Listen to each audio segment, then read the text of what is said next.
Retro.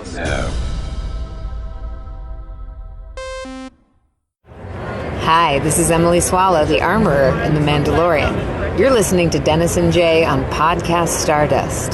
This is the way.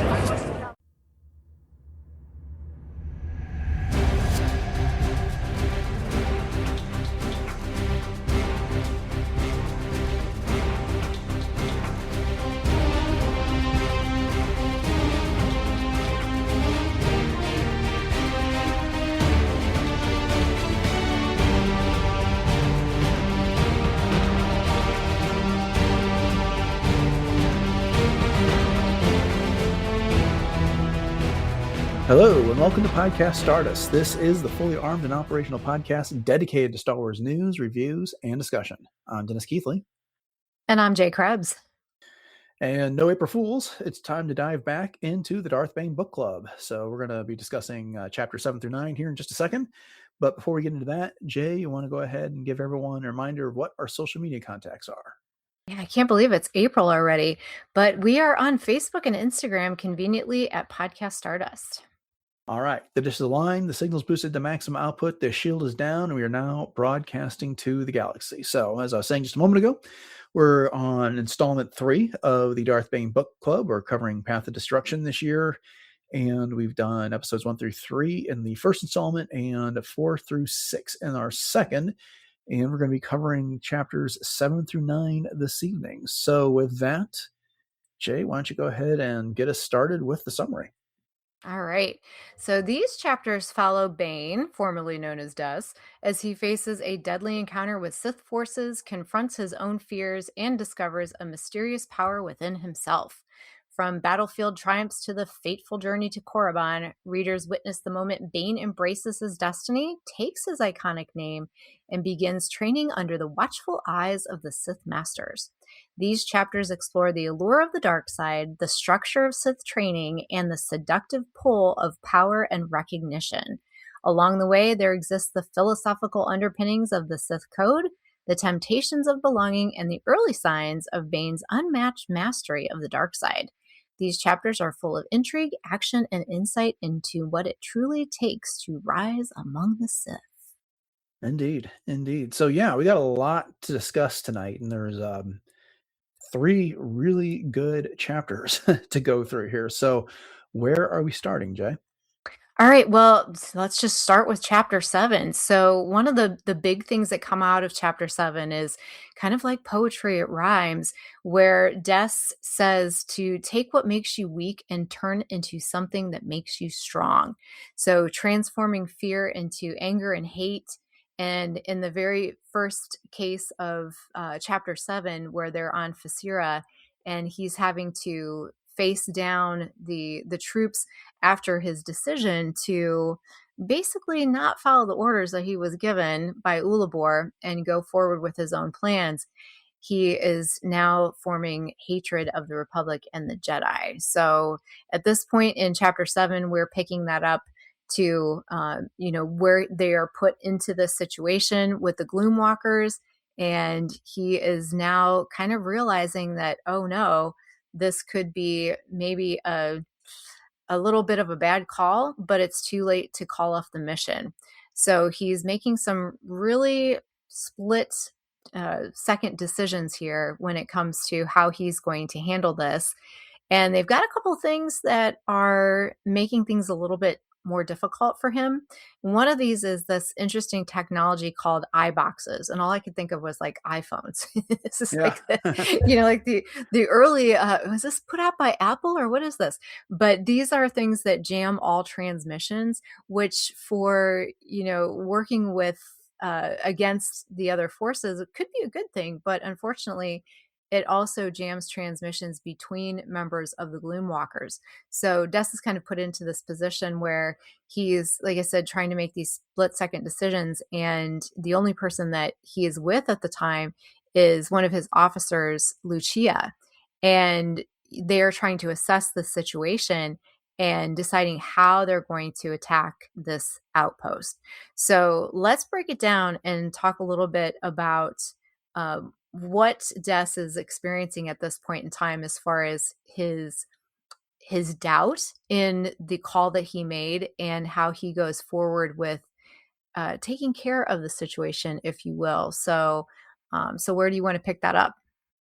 Well, if this chapter were turned into a movie, the director would have to be Oliver Stone. It would be called, Natural Born Sith, as opposed to Natural Born Killer. Because I like the that. whole thing starts with, you were talking a bit about how he instinctively knows to turn his fear into anger and hate. So that already parallels what Yoda says about, I can fear much fear, and fear leads to anger leads to hate leads to suffering. Or you've got the Sith code, which we'll get into in these chapters, where the Sith code is, peace is a lie, there's only passion, through passion I gain strength, through strength I gain power, through power I gain victory, through victory my chains are broken. So here it is. He had no formal training, and he hasn't had the admonishment of the Jedi. He hasn't had any Sith masters yet to give him this lesson. And this will also come up in later chapters, but he just knows that all soldiers have this when they go into combat. They have this fear about, will they get killed, or will they get maimed? Will they be stuck in a chair for the rest of their lives? Are they going to get their friends killed or whatever? And instead of letting that paralyze him like so many other soldiers does, he turns it into a source of strength.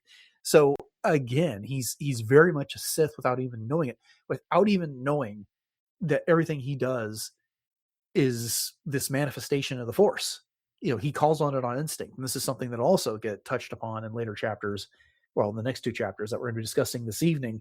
So, that really stood out to me. And he then uses that to set up that initial attack when his sharpshooter doesn't believe that she's going to be able to take out those 9 targets before they can open up the guns on the gunships on their attacking forces. He just does it. And when it's all over, he has no clue how he did it. But, he reflects on it a little bit, and it kind of terrifies him. But at the same time, it's just he just did it. He has these instincts. It's really the Force, channeling through him, but he just doesn't know what's going on there. Right. And even, Lucia and Des even says that this is almost hopeless. But then when he grabs her rifle, and they even go on to say that he's not a sniper, he's not trained for that. So what was it that came over him? So he does act on this instinct. And so, we talked a little bit about in our notes, we had temptation versus inevitability. This is definitely, like you said, it was inevitable that he took this path. So after grabbing her rifle and allowing his quote unquote adrenaline to guide him, as you said, it's obviously the Force, he takes his first shot. And then there's a flash canister that blinds him physically, but his vision actually clears for him. So this is just like in the dark, in the previous chapters against the Republic grunts, that there's this kind of darkness that comes over him where he can't see. In this case, it's blindness, but yet he's able to see everything that he's doing without question. And they even say in the book that all of this happens within seconds, and it's just, bam, bam, bam, boom, boom, boom, 1, 2, 3, and it's done. And then Des, as you said, he doesn't really, he can't even believe he did it. He calls his actions both exhilarating and terrifying. Where had this power come from, and why couldn't he control it? So, is it kind of surprising to you, though, that Des never really entertained the idea that it could be the Force? No, and here's why. Backing up just for a second, I do love that this is such a great parallel to what Obi-Wan Kenobi says to Luke in A New Hope. Your eyes can deceive you, don't trust them. And so, Luke has his first real experience using the Force with the blast shield down while he's fighting the remote there on the Millennium Falcon.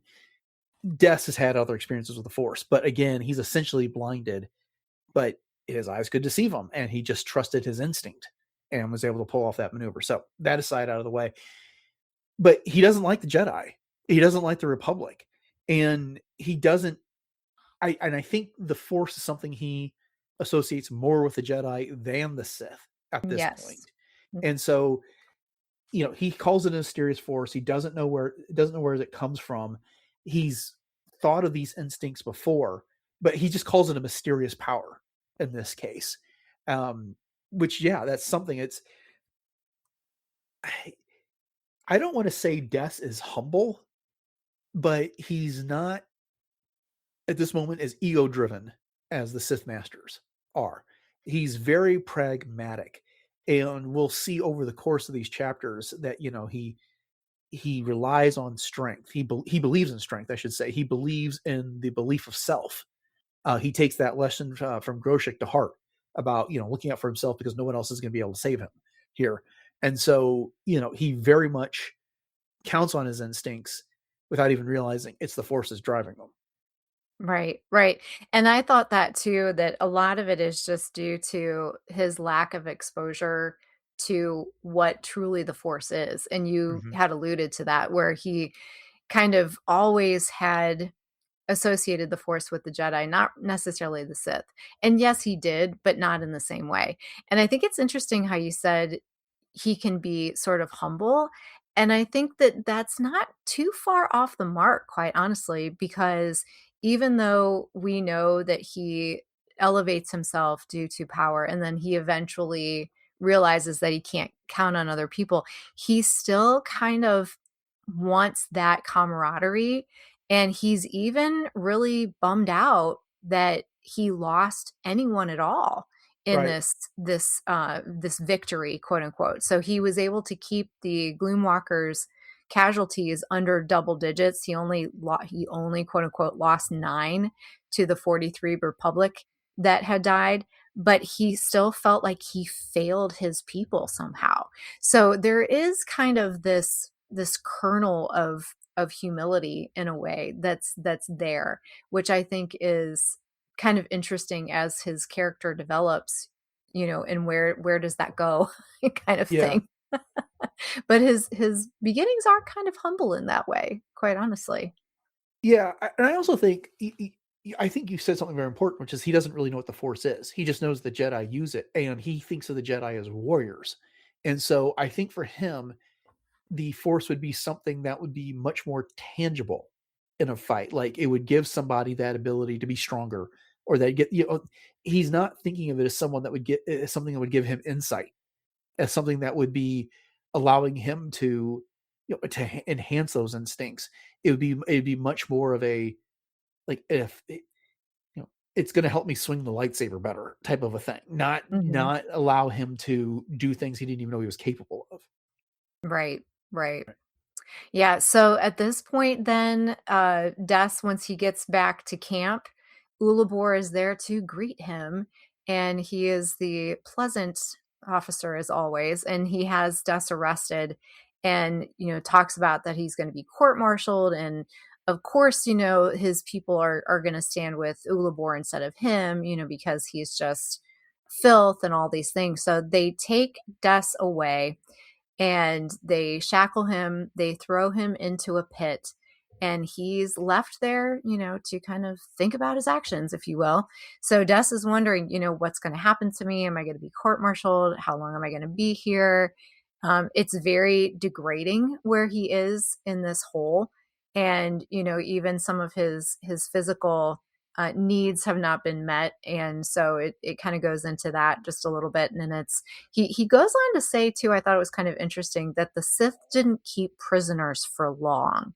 Mhm. And so that was kind of, before we talk about the ending of chapter 7, did that surprise you at all, when that, because that statement to me kind of spoke volumes, but I want to get your take on that.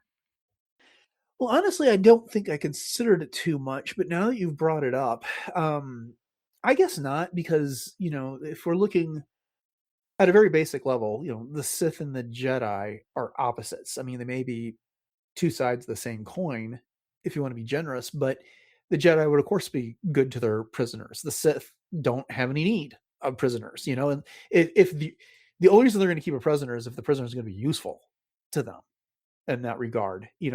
Frequently, as we'll come to find out during some of the training that Bane gets, they have different type of Sith warriors, and many of them are disposable in this case. And so what good is a prisoner, right? I mean, it's already someone who's failed you. I mean, this is Darth Vader's mantra. You failed me for the last time. I'm not going to bother throwing you in a cell.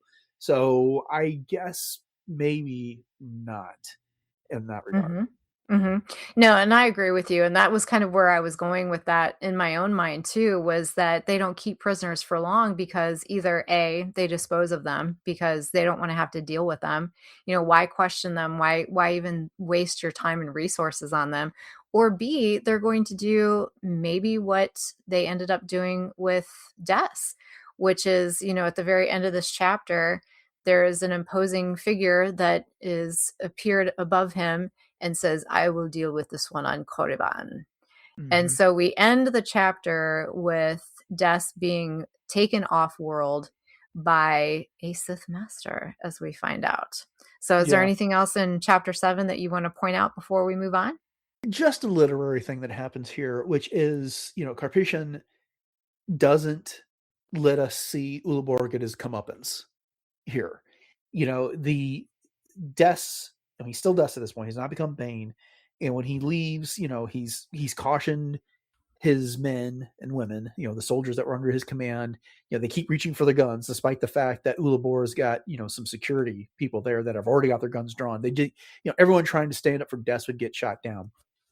And so he makes subtle gestures to get them to back off because he knows that they'd just be throwing away their lives to try and save him. But then he makes that comment. It's like, he's fairly confident that Ulibor is going to meet with some sort of a mishap the next time this unit goes, the Gloomwalkers go into battle, because no one's happy with what Ulibor did there. He was a coward. And when Des took the action to save everyone's life, Ulibor betrayed him in that regard. But I think it was important for Cartesian not to necessarily give us that satisfaction of seeing Ulibor give that comeuppance in this moment. That, this is the Sith. This is the type of environment that they foster, that their soldiers are afraid to disregard orders, and it's only the truly exceptional ones that will speak back to their masters when they're right, and the Sith will respect that. But Ulibar is too much of a coward to realize these type of things, and ultimately his fate comes elsewhere. Yes, yes. And I think that too, that is sort of left to the imagination at this point, just because the fact that it's almost like Des is turning his back once again on the quote unquote useless parts of his past. Just like when he left Apatros and he had to turn his back on the mines and, Gerd and all of the things that happened to him there, is that Ulibor he's inconsequential at this point. You know what I Right. mean? So I think it was sort of a, a purposeful ignorance to his needing to be paid attention to, I guess you could say. Mm-hmm. So Mm-hmm. in that Indeed. way. So now that, once again, Des is leaving his past behind, he is being transported to Korriban. And he mentions that he never got a good look at the person who ordered his transfer, which, of course, we know later on who that is going to be. And so he was able to get on the ship. He was able to take care of himself, never said a word during his transfer. And then he arrives on Korriban. And so what I thought was interesting was that they took him to Dreshta, is the way that they pronounced it in the book, which I never realized that that was the capital city of Korriban. So I don't know if that's something that was that in Knights of the Old Republic? Was that ever something that you know of that was mentioned before? Because I don't think I've ever seen that anywhere since. As many times I read this book, that name never stood out to me. I took note of it as well today, but I don't remember it being anything of consequence in Knights of the Old Republic. But it's also been a couple decades since I played that game, so it could have been. But Fair enough. my memory of that game is that you spend most of your time in Jedi temples, Ah, or Sith temples, I should say, when you're on Korriban. But yeah, gotcha. yeah. Gotcha. So I just thought that was a fun little, aside kind of thing. But what I think is more important than that is just the fact that as soon as Bane, well, Des, he's not Bane yet, as soon as he sets his foot on Korriban, he can feel the power. But yet he kind of brushes it off a little bit in that, oh yeah, I realized that this was, a very dark and forbidding world, but the power is but a shadow of what it once was. So it's almost like he was trying to convince himself that what he was feeling wasn't what he was feeling. You know what I mean? Hmm. Yeah, well, right. And, we've talked about this an awful lot, but I think it's worth mentioning that, here he is on this new strange world. He was not expecting this. He was expecting to be court-martialed there on, whatever it's called, the planet Basira. Pasira. Thank Hmm. you. And so he suspects something's going on, and kind of like Han Solo, who's been from one side of the galaxy and he's seen a lot of strange stuff, but nothing making him believe that there's one all-powerful force controlling everything. He's here on Korriban. The people he's been closest to are the Gloomwalkers, and none of them were Force users. In that he still doesn't believe in his own ability. He still doesn't understand what the Force is, and this entire time it's just like he feels things, but I think he's like expecting a big reveal from the Force, like you have Hmm. the Force, a big scarlet F to appear on his chest or something. But that's not what's happening. The Force is always being revealed in these subtle ways, and so to skip ahead, he'll realize that he's always just called it on instinct, Hmm. whereas the other, again, skipping ahead, the other cadets had to be taught how to use it. Someone else Right. felt it in them, and then they had to be taught. And he just did it by instinct. Yes, yes. And so that's exactly what I was thinking too, is that he's always kind of tamped down that feeling Mhm. that, and kind of discounted it in a lot of ways, that he's feeling something, but he's not really giving it a true, name or the true strength of what it is. So, yeah. Mhm. So he's taken down and down and down and down several flights of stairs, and it keeps getting darker and more narrow, which I also think is a very interesting visualization by a female. Mhm. So, looking ahead, do you think this is Githany? I don't. Um, Okay. Only because my memory is that she is not yet with the Sith because she has yet to betray the Jedi. Um, Okay. That makes is sense. is the Mhm. reason. I don't know that we actually ever know who this person is for certain, but Mhm. but Mhm. um, that's my only reason for thinking it's not her, because it's like she's introduced to someone who's brand new to everybody when we finally get to meet her. Mhm. No, that's true. Yeah, I've forgotten about that timeline, so that's Mhm. absolutely great. So, okay. So he gets down there and he just hears 2 words, "Come forward." So initially he feels a chill, though the room is far from cold. So we've oftentimes heard of, Anakin in The Force Awakens, in The Phantom Menace, "How feel you?" "Cold, sir." Mhm. That the dark side is cold, but later on, put a pin in that, it's very different. So he is taken to see Kopej. So this is Lord Kopej that he is introduced to, and he is described as being this very large framed. They call him Twi'leks in the audio version, but Twi'leks, however you'd like to say it, potato. Mhm. And so he is introduced to him, and Kopej is speaking with Des about his decision. Why did you disobey the strict order? His astonishing feats as an officer, and then asks him, "Do you know why I brought you to Korriban?" And Des just simply replies, "I feel I've been chosen for something." So he's got that foresight, and he can't put his finger on it. So he keeps seeing these things that are happening to him, winning the sabacc game, getting to go to the Gloomwalkers, and now he's at this Sith Academy, and he's starting to feel like, okay, I feel like I've been chosen for something. So do you Mhm. feel like he's finally kind of getting it at this point?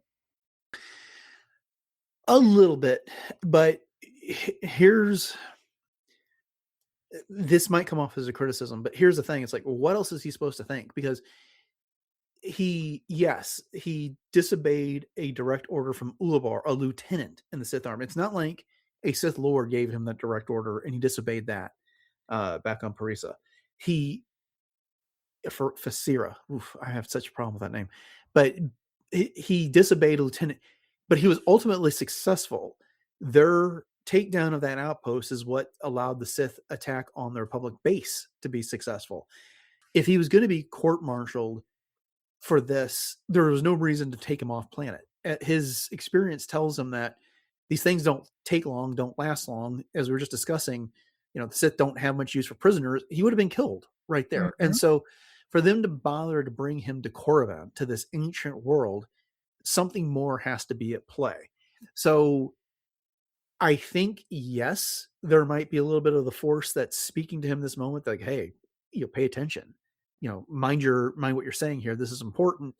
But I think the kernel of it is simply his experience, which is, wait a minute, the Sith don't do this. I should have been killed back there. Why did they bother to bring me here in this moment? And he's smart. He is so savvy from having to look out for himself with minimal assistance, something like, Groshek, looking after him every once in a while. But this is a guy who, his father died when he was young. His father abused him. Des had to learn how to, negotiate life in that regard. And so he's learned how to read people, so as much as it might be the Force, I think it is also just his smarts that are standing out for him here. No, I agree. And that's the thing about Des is that he knows when to speak, he knows when to stay silent. He can read people, he can read the room. He's got great instincts when it comes to those kinds of things. And I just think he was so sassy when he was talking to Kopej though about his his orders, and he was saying, well, it was a tactical mistake, and he was basically saying the orders were wrong. And so Cordes was actually, or Kopej was actually praising him for that in a lot of ways. And, kind of trying to draw that out of him and basically then turning to, well, what do you know about the Force? Yeah. It's kind of like, so let's talk about the elephant in the room at this point, after Des says, I feel like I've been chosen for something. So, he doesn't just automatically, Kopej doesn't automatically just start saying, oh, we brought you here for this reason, and this is what you're going to do, and this is how this is going to work, and this is what we expect of you. He kind of, he wants to know, well, what's your experience with this, and where are we starting from with this whole thing? And so Des goes on to explain to him, that it's something that the Jedi believe in. It's some great power that's just floating out there, in the universe somewhere. And Kopech basically reels him back in and says that, the beliefs and things that are very exaggerated are common enough, but those who don't understand the ways of the Force regard such tales as myth or legend. But the Force is real, and those who wield it have power you can't even imagine. So this is the first little dangling of the carrot, so to speak, in front of Des's face that hopefully makes Des want to jump on board and follow them, because Kopech truly believes that there's something special about Des, as he says at the very end of the chapter. But then he goes on to say that the Force is real. It exists all around us. You can feel the power in this room. Can you sense it? And this is when Des says, I can feel it. It's hot, like a fire wanting to explode. And then Kopech says to him, that is the power of the dark side, the heat of passion and emotion. I can feel it in you as well, burning beneath the surface, burning like your anger. It makes you strong. So what I picked up on that was the kind of difference between, as we said, the Force, the dark side of the Force feeling cold versus it feeling hot. So what's your take on that? Well, the two biggest pieces of context for the dark side feeling cold is Anakin when he's talking to the Jedi Council in The Phantom Menace, and then Luke when he wanders into the cave in The Empire Strikes Back. And when Yoda asks Anakin, "How do you feel?" Andy's response is cold, and then Yoda goes on about how he feels fear in him. Similarly, we don't get as much dialogue, but it also involves Yoda. When Luke is getting ready to that cave, he feels something cold, and he asks what Yoda tells him what's in there, or Luke asks Yoda. Sorry, I'm getting tongue tied. Luke asks Yoda what's in there, and Yoda tells him only what you take with him. Well, Luke is taking in some fears and some doubts, and so he feels cold. In this moment, Bane or Des is not afraid. So he's not feeling the cold. We've already talked about this. He already knows how to challenge that fear into strength, and into passion. And passion is something that is hot. And so I think that's the difference here. Yeah, the dark side can feel cold, but that's when you're not using it, when you haven't successfully. There's a bit of alchemy, so to speak, involved in this. Is where you're taking the fear, taking the cold, and you're turning it into something that's hot, that's going to give you strength. Hmm.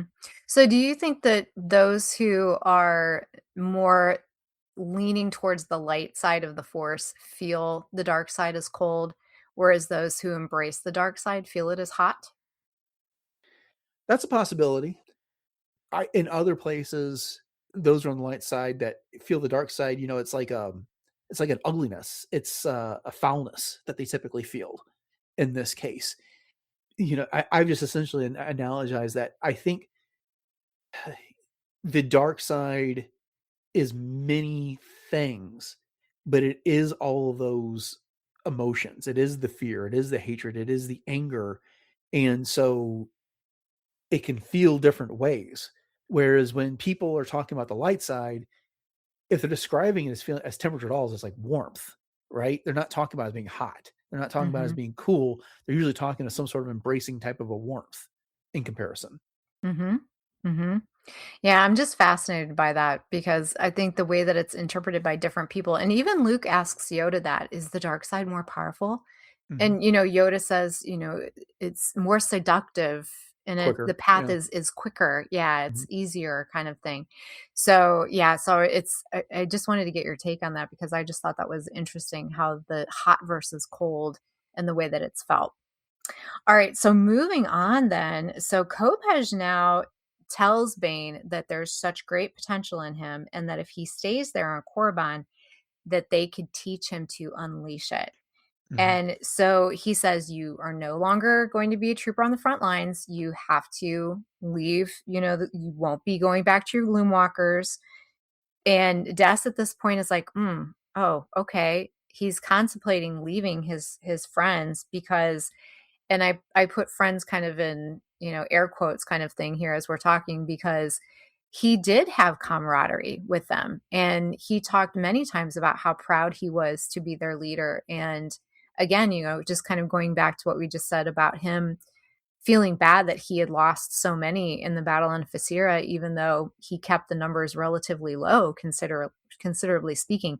But then, as you mentioned, with Groshik, he hears that voice in his head again, and he recalls Groshik's reminder to not rely on others for help.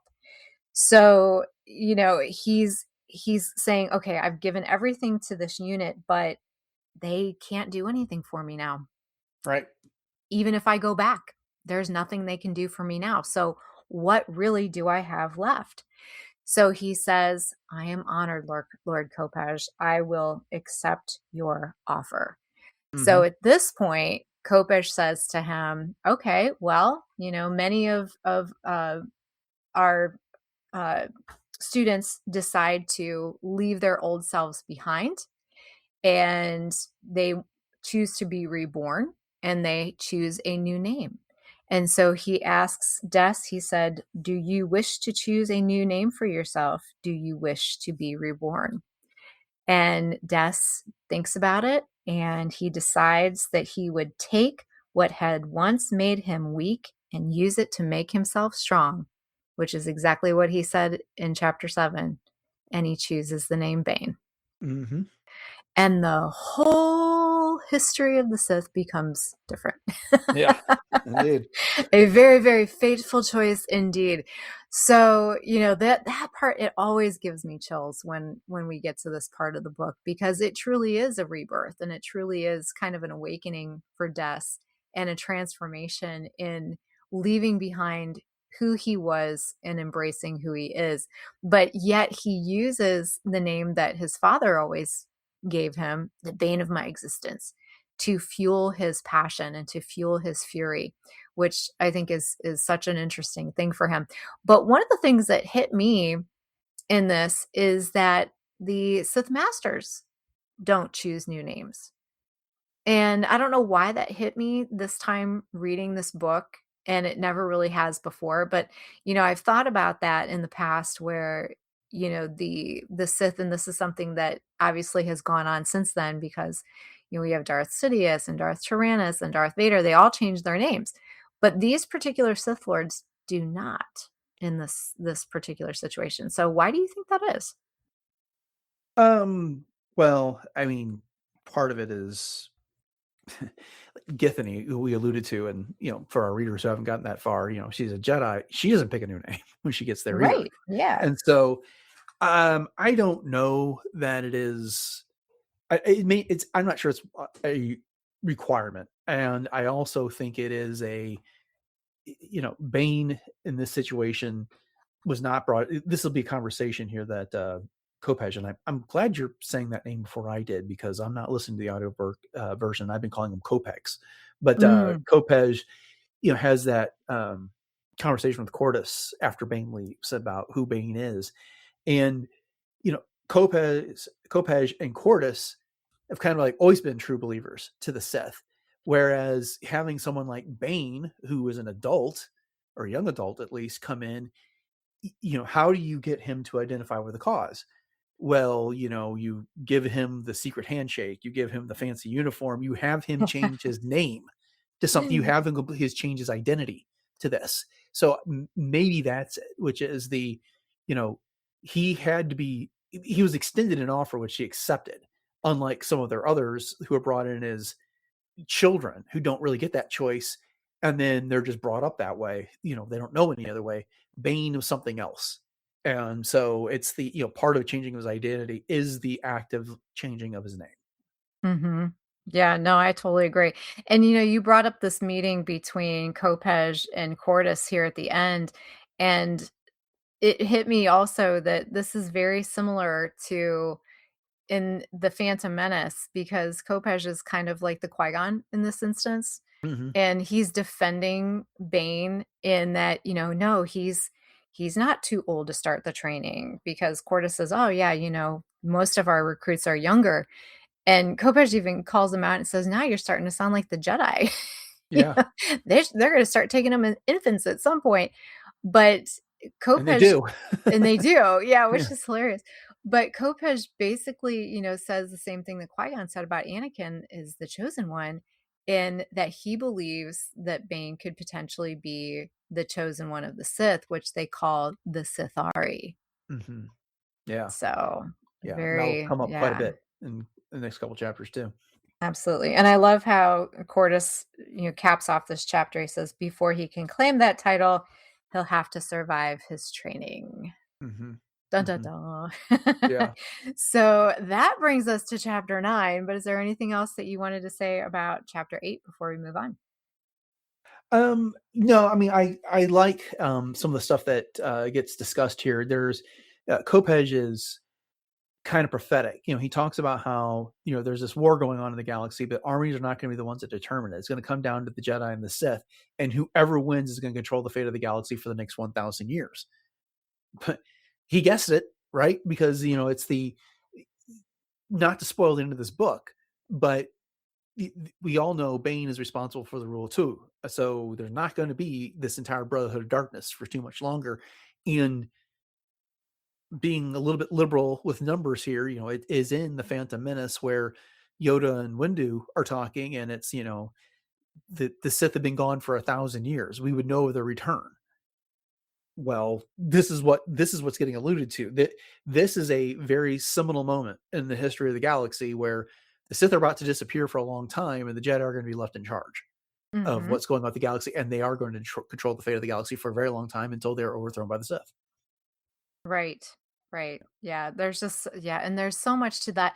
And I love the fact that this book, even though it's not quote unquote canon, really does help to kind of solidify the whole, rule of two thing and how it began and all of those things. And I can never get enough of this book, and I just say. Yeah. So we're actually getting into part 2 of the book at this point in chapter 9, and it starts with the Sith code. Peace is a lie. There is only passion. Through passion, I gain strength. Through strength, I gain power. Through power, I gain victory. Through victory, my chains are broken. And so Bane, the newly appointed Bane, is now kind of letting this mantra, this code course through his mind and through his veins. And it's very mysterious to him at this point. It's very new. And all of these things are very new to him. And so he's trying to understand, what is his place in all of this? And so one of the things that I'd put into our notes is the Sith as an institution versus an idea.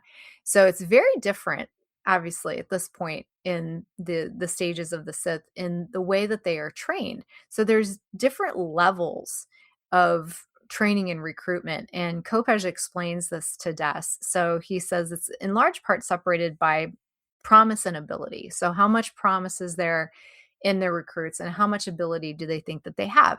So he explains it that level 1 is Hanagur, Gentes, and Gamor. These are Sith warriors or marauders. You're basically taught to channel emotions into mindless rage and battle fury. And so as he's being told this, Bane thinks, through passion, I gain strength. So he's trying to put kind of a name with a face in some of these things. So then Kopej goes on and says, okay, level 2, Ryloth, Umbara, Nar Shaddaa. These are creatures of shadow who use the dark side for secrecy, deception, and manipulation to become unstoppable assassins. Yeah, let me Then we interrupt have, for just a second. yeah, go here. for it. Yeah. Just to make sure that people understand that these names you're reading off are planets that this training is happening on, and those aren't that Ryloth and Bar and Narshad are not actually creatures themselves. That's all I just want to Thank clarify. you. Yes, thank you. And what I think is also interesting too is that some of these we don't, well, obviously Gamorrean, like Gamorrean guards, but Hanagur and Gentes, we don't really hear a whole lot of, I don't feel like, in canon, but we definitely hear a lot about Ryloth, Umbara, Nar Shaddaa, especially in places like the Clone Wars and Rebels. And so then level 3, 2 planets that we. Hanagur, by the way, is where the Nagri are from in Legends. Oh, thank you. Very cool. Very cool to throw that out there. But level 3 is 2 planets that we're definitely very attuned to, if you will, Dathomir and Iridonia, which ironically we were just talking about in some of our Clone Wars discussion, which is where the Night Brothers, such as, Darth Maul species had originated from. And obviously Dathomir is so big with Legends and also with the Night Sisters and all the things. So in the level 3, the Dathomir and Iridonia, this is most similar to Korriban, where apprentices study under Sith masters and become adepts and acolytes, kind of like counterparts to the Jedi Knights. So, they're up there. But then level 4 is Korriban. Only those with potential to become Sith lords. And so then Bane thinks to himself, through strength, I gain power. And then Cordis goes on to say, great things are expected of the apprentices here on Korriban. The training is difficult, but the rewards are great for those who succeed. And Bane thinks, through power, I gain victory. And then the last thing Kopej says, you have the potential to become one of us, one of the Brotherhood of Darkness. Together we can cast off the shackles of the Republic. And Bane thinks, through victory, my chains are broken. So he realizes at this point that I am in a position of true power right off the bat. I've got a lot to learn, but I've been truly chosen for something great. So he's starting to step into that role. What do you think? Yeah, just as a point of order, it's actually Cordis that's having this conversation because Kopej has Or gone back Cordis, sorry. Yes, to yes, Barrett. yes. Thank you. But one other thing I wanted to say, it's like when you read the Sith code, I think you have to put a certain amount of gravel in your voice. Otherwise, it comes off a bit much like a poem. I mean, peace is a lie. There is only passion. Yes. Because, other than that, it's just because through victory, my chains are broken is not necessarily an evil sounding thing, right? But, through victory, my chains are broken. Like I said, you have to put a bit of gravel in your voice for that. But Love it. yeah, I enjoyed this discussion between Cordis and Bane here, talking about the different levels and the different potential here for all of their talk about equality here. And even looking at the end of the last chapter where, Cordis is suspicious that Kopej has brought this new recruit to him that's an adult and things like that. And then Kopej has to point out, it's like, you're thinking of the old ways where we're at each other's throats. No, we're not like that anymore. It's we're all working for the greater good of the Brotherhood of Darkness. It's like everyone's falling back on these bad habits, the old habits and their instincts here. It's like, well, it wasn't working when we're at each other's throats, so now we're working together. But they all are looking over their shoulders at each other. And there's supposed to be this equality, but then they still have these different levels. And the lowest one of which is like, these guys have some talent in the Force, but we're going to turn them into mindless, furious warriors that are basically going to go out there and destroy everything until they get destroyed themselves. And then you get these other assassins and stuff like that. But no matter how good they are, they can't elevate themselves to the level of Sith Master. So this idea that there's this Brotherhood of Darkness that is now working on this level of equality, and that's what they've been selling people across the galaxies, that you should fight with us against the Republic because, we respect strength. We respect your ability to fight. And, that's what attracted Bane. At the end, they're placing an artificial cap on how far you can rise in this, Sith society, that it ultimately is your ability with the Force that's only going to get you, so far. Right, right. But I do think that some that sign up for the Sith army also, go in with the same expectations that Bane originally did. He just wants to fight against the Republic, and he wants to, he doesn't have any love for the Jedi. He doesn't have any love for the Republic. So I don't know if all of the recruits necessarily expect to even become part of this sort of hierarchy, Of course not. That's Yeah. not really the point. It is simply there is it's a fabrication here, which is we're inviting you in to be equals. But what you're not seeing is this hierarchy that's operating in the background where you can come fight our wars for us, die for us, but you can never, what you don't know at the end of the day is that, that's how we look at you, is the fodder. That this really is about the people that they're bringing to Korriban to become Sith Masters, to make the Masters more powerful over the course, over the totality of the galaxy. So No, I good agree point. with you. Someone like Bane isn't even thinking about about this type of thing. He just wants to, this is a new way of life. He's afforded an opportunity to do something else. But what's behind all of that is a hierarchy that if he didn't have these talents, he never would have been able to infiltrate. He has an artificial cap about how far he can ascend in that society. No, good points. Good points. Thanks for clarifying. Mhm. So, all right. So moving on then, Bane starts his training, and at first he actually feels a little vulnerable, but then he is realizing that he, as you pointed out earlier, he'd been using the dark side all along, and Mhm. even without training, he was still far above where a lot of these students are, coming in. And if anything, the other students should be worrying about him, which I think is a great way for him to, start going forward with this, because if he puts himself on a level lower than his other recruits, then he may not reach his potential. But him feeling like, I belong to be here, Mhm. there's no reason why I shouldn't be here, and I'm actually ahead of some of you. It puts him into that frame of mind to really embrace what he's doing. And what I thought was interesting when they said that students actually learn at their own pace, they're driven by their desire and hunger for power, is, in that there are basically 6 apprentices for every master. But yet Bane is kind of getting a little bit of attention from a lot of the other masters above and beyond who maybe he was quote unquote assigned to, especially by Cordis. And they also mention in here Kasim, who we will see quite a bit later on and plays a very major role in Bane's training. So what is different about Bane, though, is that unlike some of his younger recruit counterparts, Bane actually pays particular attention to the archives. Yeah. So he pays attention to quote unquote primitive technologies. I love how they said that, of parchment and flimsoplast. So that would be kind of the correlation to someone in our day and age relying solely on, books and microfilm and, and those types of things, as opposed to Sith holocrons. But the thing of it is a lot of these Sith holocrons were either hidden away or they were taken to the Jedi Temple anyways. So a lot of his younger counterparts, they didn't have the patience really to even want to sit with some of these archives. And so Bane, being a little bit older, he said, well, you know what? I had to have a lot of patience on Apatros mining. And so he actually spent several hours every day studying.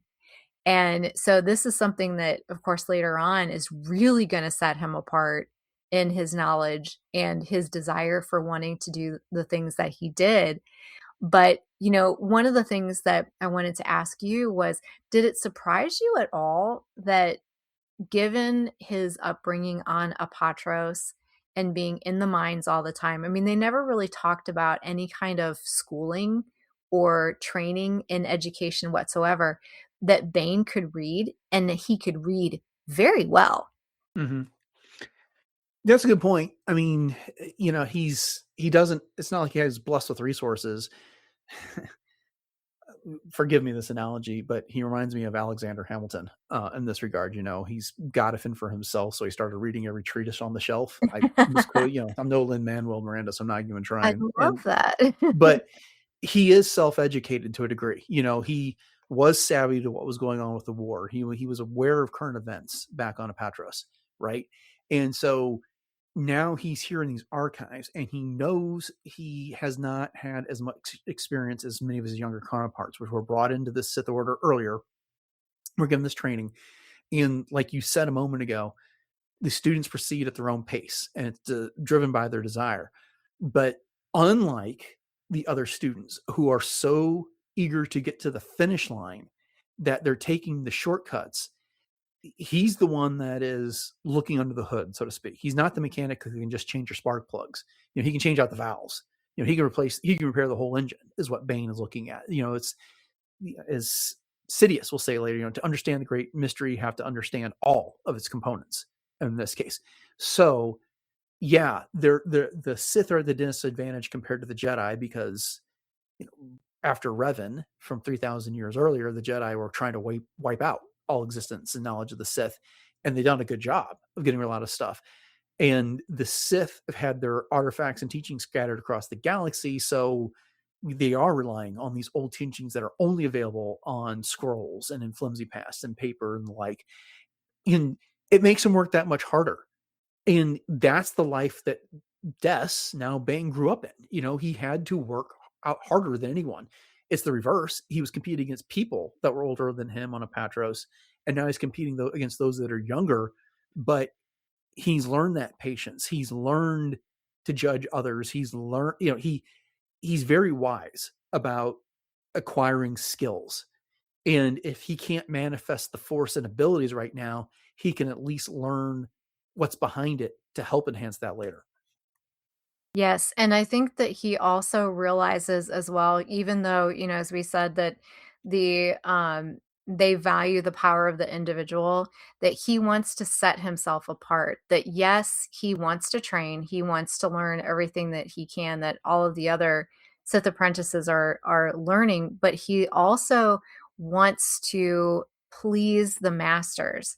And he even says this at the very end, in that the teachings of the Sith masters can make him strong, but he wants to please them, and through that he can unlock his full potential and one day sit among them. So Mhm. at this point, he is seeking that belonging almost, and he realizes that he can do that by also appealing to the knowledge of the Sith, not just the power of the Sith. Right. Yeah. Yeah. So I think Yeah. that's a big part of that. So before we move on to the last part of the chapter, is there anything else that you wanted to say? Oh, just that I really appreciate the thought that Karpyshyn put into what's going here on Korriban, these archives and this method of teaching in this academy. I mean, this is to make it a bit of an exaggerated claim. It's kind of like what J.K. Rowling did with Harry Potter and Hogwarts, right? She set up a school, she set up a thing like that. Hers, the school plays a much bigger role in her books than what Hogwarts does, than what the Sith Academy hears. But he still had to come up with what the school is, what the training was, what these archives were, and what they would mean to someone like Bane. And so that world building was important, and it really does help set the tone and the mood and the environment or everything that's happening in this book. So kudos to him. Oh, absolutely. And it also sets Bane apart as a very unique character as well, not Mm-hmm. just as a Sith, but just as a visionary. Mm-hmm. And so, yeah, so I definitely agree with that for sure. So then the very last part of this chapter switches gears, almost like, okay, we got to pay the bills, so mommy and daddy have to go to work, kind of thing. Right. So we have the first battle of Rusan, and Lord Khan is in a meditation sphere. They're above the planet and they're fighting against the Republic. And so these meditation spheres are basically, the purpose is to throw the enemy ranks into chaos, feed on their fear and hopelessness, crush their hearts and spirits with bleak despair. So basically, he's kind of getting into the minds of the Jedi fighters and trying to get them to give up. So what I thought was kind of interesting about this is that, you mirror that with the Jedi meditation that was going on, which was meant to bolster and support the morale of the Jedi. So you've got two sides going on here. One is trying to break down the other side, and then the light side, the Jedi, are trying to lift their own up. So, I guess my initial question is, why would the Sith not want to bolster the strength of the dark side in their own troops and fighters, as opposed to attacking that of the Jedi? Well, they do a little bit here in this regard. And, this whole concept of a battle meditation was introduced by Timothy Zahn for the Heir to the Empire trilogy. And I can't remember which one of the books, but there's this discussion, I think maybe in the first one, Heir to the Empire, where, and I can't remember who said it, was noticing how the Imperial fleet kind of fell apart right after the Emperor died. And it was this presence of the Emperor that was helping, through the Force, guide the Imperial fleet as they attacked the rebellion. And so that's when they went after Jorah Sabaoth, to that clone. That was one of the reasons anyway. And he effectively helped coordinate the Imperial remnant fleet under Thrawn against the Republic. What was of that, that they had a fleet, which was not much at that time. So there was that introduction of that idea. And then in the Knights of the Old Republic game, one of the companion characters, Bastila Shan, also had this ability. And throughout that game, she's a Jedi at one point. She kind of gets turned into a Sith momentarily. And so she uses her abilities on both sides of that battle here. But yeah, I mean, it is, to more directly answer your question, the Sith typically, they are about scaring, they are about demoralizing in this case. And so while the Jedi would not think to use their will that way to demoralize somebody, they might try to trick them a little bit, but they aren't, but it is much more about the coordination, and it's a blanket, so to speak, offering that warmth as opposed to the heat or the cold that we were talking about earlier. Mm-hmm, mm-hmm. And I think it was interesting how they framed it too in the novel, when they say it's an art, the Mm-hmm. art of battle meditation, a weapon passed down from the ancient Sith sorcerers. So again, Karpyshyn is framing this as some of the old ways, as opposed to what Bane, ends up rejecting later on. But didn't we see some battle meditation in not only some of the expanded universe types of things, but wasn't really in The Rise of Skywalker? Isn't that what Sidious was doing at that point? Was kind of a battle meditation to keep all of the ships going, or no? I don't recall that so much. I mean, there was the beacon that had them all rise. He used the Force to I guess you could interpret he used the Force to bring them all out from where they were buried under the surface of Exegol. Mhm. But Yeah. but after that, they were kind of left to their own devices. I mean, the ships hadn't even completely fully powered up before, the Republic, what was left of the Republic and the Resistance fleet, they're just people, showed up to destroy them all. So Good point. Because I was trying to remember, because I knew that when they rose up that, it was kind of that big moment. And so I yeah, was like, oh, could that he have been raises some his sort of, hands up like he's conducting an yeah, orchestra or something like that. I think it offers that ambiguity, right? I mean, it's partly theatrical, and it is just this it's my grand triumph, as he summons his, the Sith fleet there. But yeah, I don't think he actually. gotcha. The next thing he does is he uses that once he's taken the power of the dyad. He uses that Force lightning to decimate most of the Republic ships that are there. Mm-hmm. Mm-hmm. So I guess my question to you, kind of getting back to the novel, is, Khan and Kopej are both fighting on the front lines of this after Cortis had just explained to Bane like the entire hierarchy of who does what and why, but yet they're fighting on the front lines. So does Mm-hmm. that kind of go against sort of what they were just talking about to you, or not? Mm, perhaps in the sense that you could look at the idea of being in battle beneath them, but they are the overlords in this fleet. And while yes, you've got all of those that are essentially berserkers, that level 1, and then you got the assassins and stuff like that, but they're not acting in the, as the common frontline warrior. They are the leaders of the battle, which I think is an appropriate role for them, given the hierarchy that they've laid out. It's Khan is running the show here. He through the battle meditation, and then Kopej, he's savoring this when he feels the presence of the Jedi that's engaged in their version of the battle meditation, and he decides to take action. The text doesn't say he's licking his lips, but you could see him doing it in his Yeah. mind. I mean, when he follows the pull of that Jedi to his ship, and invades the hangar. Such a great scene. This battle was so well described, and there's not a whole lot of authors that can do it as well as Karpyshyn did here. There's a lot of battles are described in Star Wars books, but frequently there's something about the pacing that's just like, okay, that took forever to describe something that probably should have happened in 10 seconds. You spent 3 pages, telling us about it. But he gives you snappy action. He describes things that it's all happening so quickly. And he describes the confusion of the battle and what things are going through. And then ships are blowing up and things just keep happening. He doesn't sit there and let you get bogged down by unimportant details.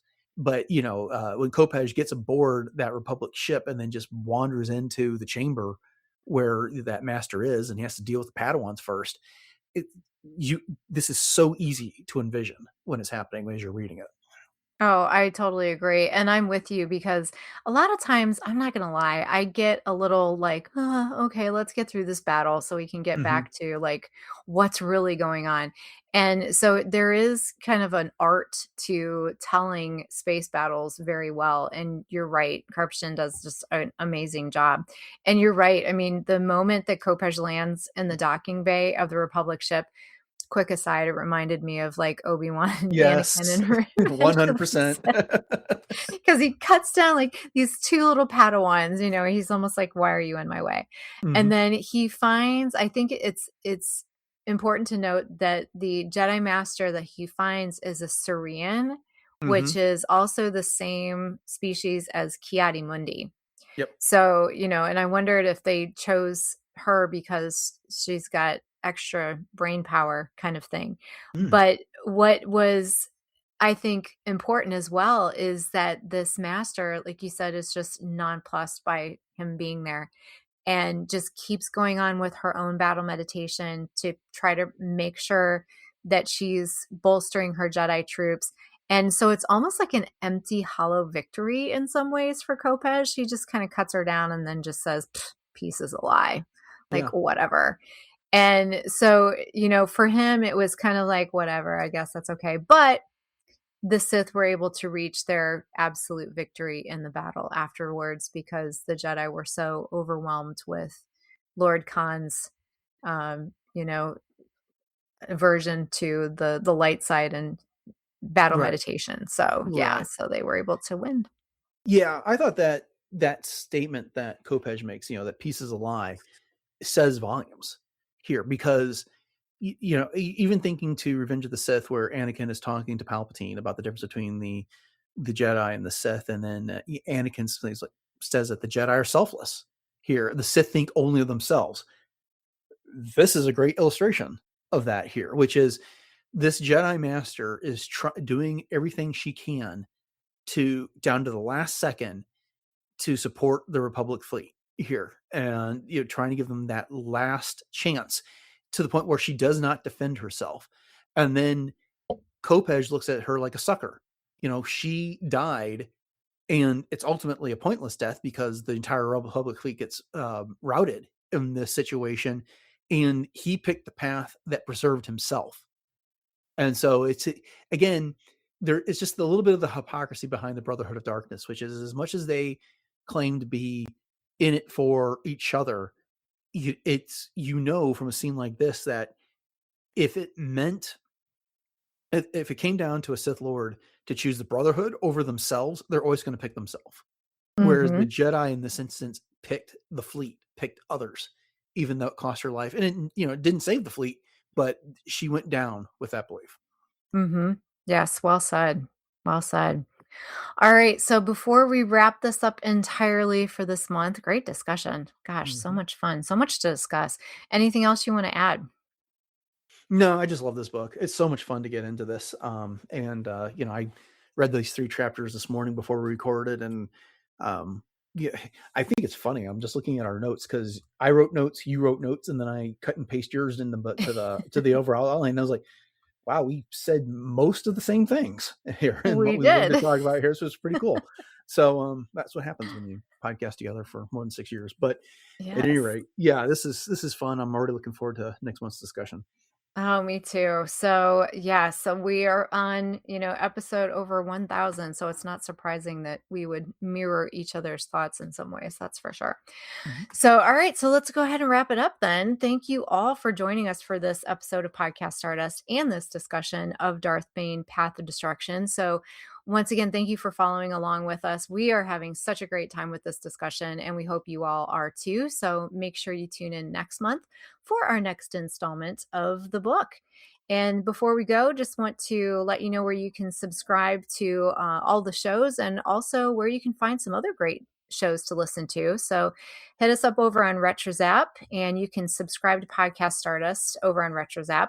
And you can also find some other great shows over there as well. So there's everything from Agents of S.H.I.E.L.D. Case Files, Animated Cast, Brews and Blasters, Dork Lair, Dunecast, Enjoy Stuff, Love, Death, and Robots Plus, Superhero Street, and some back episodes of Warp Trails featuring Dennis and his wife Beth. And we'd also love it if you would rate and review the show. And Apple Podcasts is always the best place to do that. It helps to boost us up those algorithms, which is really helpful. But we'll definitely take ratings and reviews anywhere you'd like to leave those for us. And also, if you would share the show with your friends on social media and let us know what you thought there as well. So, Dennis, can you remind everybody where those social media contacts are one more time? Right. So the show is found on Facebook and Instagram at Podcast Stardust. And I promise I'll catch up on the Facebook post here soon, but I was on vacation and forgot to do that. But beyond that, we do have a presence on Pinterest, and then the show is available on YouTube and YouTube Music as audio only. If you've got something more to say that is not well suited to social media, email us at podcaststardust@gmail.com. And if you're looking for some Podcast Stardust t-shirts and other merch, you can do that at TeePublic, and there will be a link in the show notes for that. Jay, what is the latest in cosplay? All right. Well, you can always find me over on my Instagram, which is at j.snipscosplay, mainly as Ahsoka, but you can also find some other fun things that I'm up to. I actually just recently did a fun little Alice from Twilight cosplay that I posted over there as well. So, like I said, you just never know what you're going to find. So, once again, that is at j.snipscosplay. So, Dennis, why don't you let everybody know what's coming up on the show? Right. So on Friday, we'll be wrapping up the week with a look at some recent Star Wars news. And then on Monday, we are getting back into the Clone Wars rewatch. And actually, the next 2 episodes will be featuring that before we return our attention to Maul, Shadow Lord. So we're excited about that. Okay. With that, thanks for listening to episode 1015 of Podcast Stardust, everyone. Have a great rest of your week. And until next time, may the Force be with you.